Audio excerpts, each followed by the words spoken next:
Ils sont de retour en Israël, mais pas de la façon dont la nation aurait voulu. Shiri Bibas-Silverman, Ariel Bibas, Kfir Bibas et Oded Lifshitz. Les 4 dépouilles ont été restituées aujourd'hui à Israël. Ce matin, le Hamas a remis les corps à la Croix-Rouge après avoir organisé une mise en scène cruelle. Une cérémonie à laquelle ont participé des centaines de Gazaouis, y compris des femmes et des enfants, venus assister à ces images d'horreur.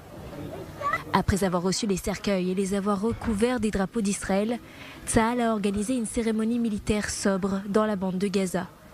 Les soldats et le rabbin militaire présents sur place ont récité des prières et salué dignement ces 4 Israéliens enlevés et assassinés par les terroristes palestiniens.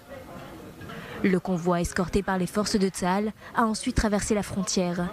Sur la route, des milliers d'Israéliens venus avec des drapeaux bleu-blanc exprimaient leur soutien et leur chagrin.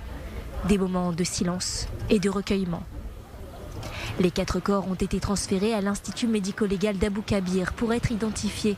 Ce n'est qu'à la fin de ce processus que l'annonce officielle sera faite aux familles, puis au public.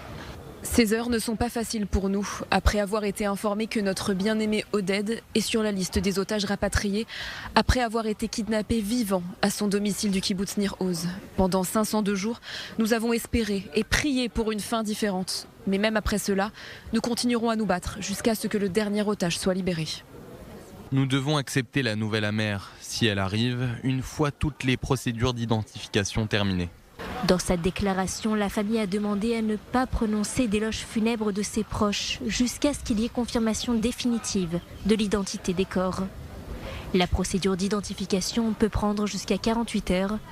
Les causes du décès impliquent quant à elles des tests de laboratoire complexes qui requièrent plus de temps. Les services de sécurité israéliens estiment que les causes et conditions de leur mort sont essentielles pour comprendre la situation globale.